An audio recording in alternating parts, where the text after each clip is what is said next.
সোনামণিরা, আজ আমি তোমাদের শোনাবো একটি মিষ্টি মধুর গল্প। সঙ্গে থেকো, শুনতে থেকো।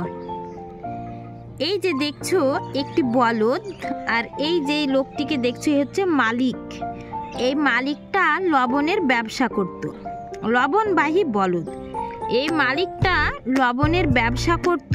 আর এই যে বলদটা দেখছো জলে পড়ে আছে, এই দেখো জলে পড়ে আছে। এর পিঠে করে এই লবণের বস্তা প্রতিনিয়ত এই মালিকটা নিয়ে বয়ে নিয়ে গিয়ে বাজারে নিয়ে যেত। বলদটার খুব কষ্ট হতো পিঠে করে বোঝা বইতে। এইভাবে চলতেই থাকলো মালিকের ব্যবসা। হঠাৎ করে একদিন বলদটি পিঠে করে লবণের বস্তা আনতে আনতে এতটা ক্লান্ত হয়ে পড়েছিল যে চিকন সরু রাস্তাটা দেখতে পাচ্ছে, এই রাস্তা দিয়ে এই সাঁকোটা পার হতে হয় এই বলদটাকে। হঠাৎ করে বলদটা এত ভারী বোঝা আর বইতে পারছে না, প্রতিনিয়ত এভাবে বোঝা বয়ে যায়। তখন এই বলদটার পা ফসকে এই জলে পড়ে গেল। বলদটা জলে পড়ে যাবার পর তার পিঠে যে লবণের বস্তা ছিল, লবণগুলো সব জলে গলে গেল। তারপর বলদটি যখন উঠছে তখন দেখছি কি হালকা, পিঠে তো আর কোনো বোঝাই নেই, এত হালকা হয়ে গেল।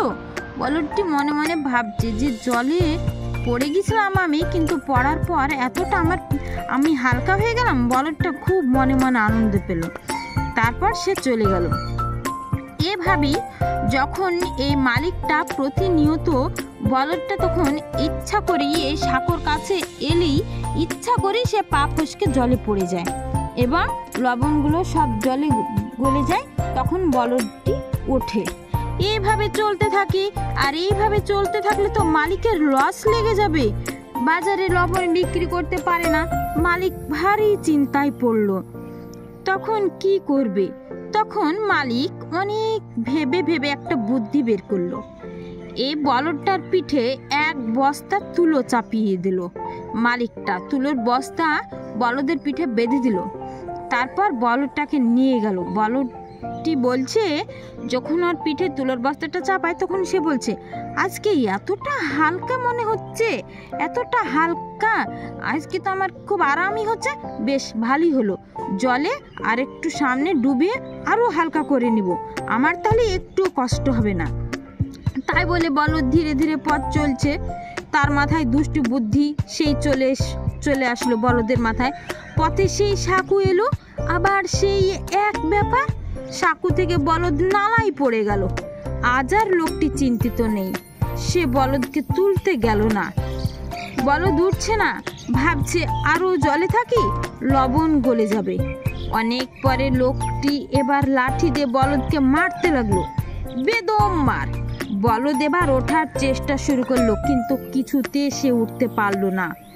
বস্তায় লবণ নেই, তুলো আছে, তুলো জলে ভিজে খুব ভারী হয়ে গেছে।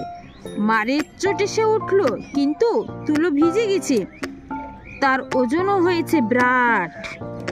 বলদের মালিকও ছেড়ে দেবার পাত্র নাই, সে বেদম মারতে লাগলো। বলদ বাধ্য হলো ওই ভেজা তুলো বইতে। বলদ বুঝলো যে বেশি চালাকি ভালো নয়, তাতে ফল ভালো হয় না, বরং শাস্তি পেতে হয়। সব সময় এক ফিকির খাটে না, তাই আমরা কখনো বেশি চালাকি করতে যাব না। ঠিক আছে সোনামণিরা, গল্পটি ভালো লাগলে আরো নতুন গল্প পেতে আমাদের চ্যানেলটি সাবস্ক্রাইব করে সঙ্গে থেকো। থ্যাংক ইউ সোনামণিরা, এতক্ষণ আমার সঙ্গে থাকার জন্য।